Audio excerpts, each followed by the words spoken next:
एक ऐसा हाईवे जहां का सफर किस्मत के भरोसे है।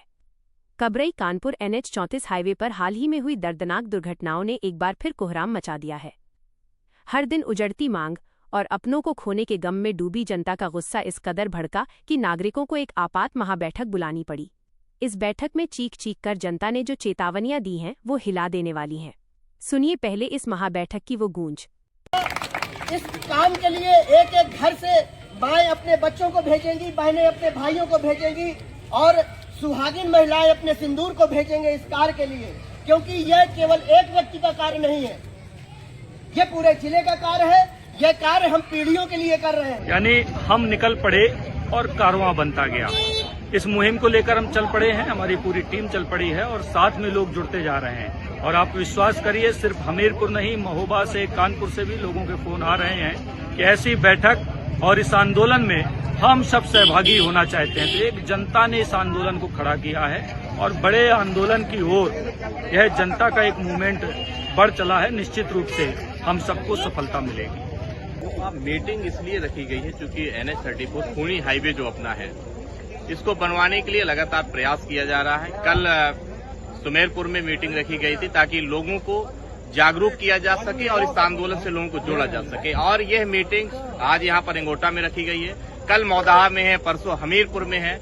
जो भी हमीरपुर जनपद और बुंदेलखंड का जो क्षेत्र है, महोबा जनपद है या कानपुर का कुछ क्षेत्र है, जो भी सबसे ज्यादा पीड़ित है इस NH 34 से, उन सब लोगों को जोड़ने का प्रयास किया जा रहा है ताकि जो हम कहते हैं कि जो भी राजनीतिक जनप्रतिनिधि हैं उनको भी पता चले कि ये जो मांग है केवल व्यक्तिगत किसी की मांग नहीं, ये जो पीड़ा है हर आम आदमी की पीड़ा है और इस पीड़ा से लोगों को जोड़ने का प्रयास किया जा रहा है। पर सवाल ये है कि जनता के इस भारी गुस्से, इस महाबैठक और चीख पुकार के बीच हमारे नए माननीय चुप क्यों हैं? क्या वर्तमान सपा सांसद अजेंद्र सिंह लोधी सहित हमीरपुर महोबा के अन्य जनप्रतिनिधियों की उदासीनता के कारण ही इस ग्रीन हाईवे के निर्माण में इतनी लचर देरी हो रही है?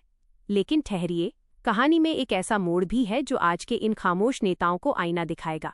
जिस हाईवे पर आज सन्नाटा है, उसी के लिए पूर्व में देश की सबसे बड़ी पंचायत में एक ऐतिहासिक जंग लड़ी गई थी। कहानी शुरू होती है साल 2017 से, जब NH 34 पर मौतों का सिलसिला थमा नहीं तो 27 जुलाई 2017 को उस समय के भाजपा सांसद कुंवर पुष्पेंद्र सिंह चंदेल ने लोकसभा में इस जानलेवा हाईवे का मुद्दा पहली बार उठाया।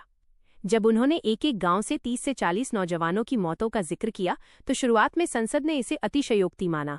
तब उन्होंने थानों और अस्पतालों से एक्सीडेंट के प्रामाणिक आंकड़े जुटाए और सबूत के तौर पर सदन के सामने पटक दिए, जिसे देख पूरा सदन सन्न रह गया। और उसमें से एक छोटा सा पार्ट 130 किलोमीटर का जो कबरई से कानपुर पड़ता है, अध्यक्ष महोदय, वो BOT प्रोजेक्ट में पहले हुआ था, वो केवल 2 लेन बनाया गया। और उसकी ये स्थिति है कि मेरे संसदीय क्षेत्र में 4000 और 5000 की आबादी वाले गांव के प्रत्येक गांव के 30-30, 40-40 नौजवान साइकिल सवार और मोटरसाइकिल वाले, उनकी मार्ग दुर्घटना में मृत्यु हो चुकी है। ये सच्चाई है, मेरे पास इसके आंकड़े हैं। अध्यक्ष महोदय, मेरा आपके माध्यम से भारत सरकार से निवेदन है, उस कबरई से कानपुर राष्ट्रीय राजमार्ग को उसको 6 लेन बनाया जाए। ठीक एक साल बाद 3 अगस्त 2018 को जब दोबारा चंदेल ने आवाज उठाई तो उन्होंने इस जानलेवा सड़क को 4 लेन और 6 लेन बनाने की पुरजोर मांग सदन के सामने रखी। देखिए वह दूसरी ऐतिहासिक क्लिप। मेरा आपके माध्यम से भारत सरकार से निवेदन है कि उसको जो 4 लेन किया गया है, कम से कम 5 उसको पहले 4 लेन सागर से लेके कबरई तक उसको 4 लेन कर दें। उसके बाद कबरई से जहां से पूरी ग्रिड जाती है, सभापति महोदय मैं 1 मिनट आपका समय लूंगा, इसलिए क्योंकि वहां से 5000 ट्रक उस पर वहां पर कबरई से चलते हैं। उसके बाद फिर जब हमीरपुर आते हैं तो 5000 वहां से बालू के ट्रक चलते हैं, 10,000 ट्रक उससे बढ़ जाते हैं। मेरा आपके माध्यम से अंतिम निवेदन है कि कबरई से लेकर हमीरपुर तक उसको 6 लेन और हमीरपुर से उसको कानपुर तक 8 लेन किया जाए, ताकि मेरे क्षेत्र के नौजवान वहां पर अपने निश्चिंता से काम कर सकें, दुर्घटनाएं कम हो और पूरे प्रदेश का अच्छी तरीके से विकास हो सके। वे यही नहीं रुके। साल 2019 और फिर 1 दिसंबर 2021 को उन्होंने फिर लोकसभा को जगाया। इसी 8 बार की निरंतर पैरवी का नतीजा था कि जो ग्रीन हाईवे प्रोजेक्ट 2032 में पूरा होना था, उसे साल 2025 में ही मंजूरी मिल गई। देखिए उनका वो आखिरी प्रयास। हमारे यहाँ कानपुर से सागर राष्ट्रीय राजमार्ग है, जो काफी समय पहले उत्तर प्रदेश में जब सपा बसपा की सरकार थी, उस समय वहां पर BOT प्रोजेक्ट में उसको अप्रूवल दिया गया किसी एक प्राइवेट कंपनी को, और केवल 2 लेन रोड उन्होंने बनाई और 4 लेन वहां पर नहीं बन पाई। उसका दुष्परिणाम यह है क्योंकि हमारे यहाँ से पूरा माइनिंग के लिए हजारों की मात्रा में ट्रक वहां पर जाते हैं। सभापति महोदय, मेरा आपके माध्यम से भारत सरकार से निवेदन है कि उस बीओटी प्रोजेक्ट के साथ साथ उनको इस बात के लिए बाध्य किया जाए, या भारत सरकार उसको लिए कानपुर सागर राष्ट्रीय राजमार्ग इसको 4 लेन शीघ्र से शीघ्र बनाया जाए। क्योंकि जो विषय मैं आपको बताऊंगा वो आप सोचेंगे अतिशोक्ति है। हमारे यहाँ एक एक गांव से 30-30, 40-40 बच्चे, जो हाईवे के किनारे के गांव हैं, 30-30, 40-40 बच्चे एक एक गांव के बाइक से एक्सीडेंट में उनकी मृत्यु हो चुकी है। बहुत दुखद मृत्यु हो गई है।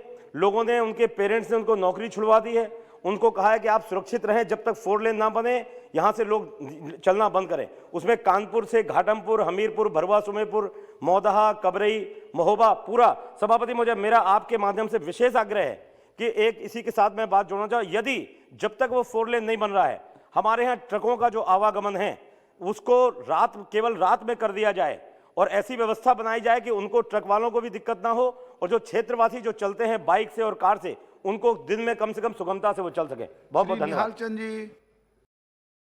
एक तरफ पूर्व में की गई इतनी बड़ी संसदीय लड़ाई है, तो दूसरी तरफ वर्तमान धरातल पर लगातार हो रहे ये हादसे हैं। इस पूरे मामले में जब हाल ही में घटी दर्दनाक दुर्घटना को लेकर मीडिया ने जिम्मेदार अधिकारी से सीधा जवाब मांगा, तो सुनिए उस हादसे पर अधिकारियों का क्या बयान सामने आया है।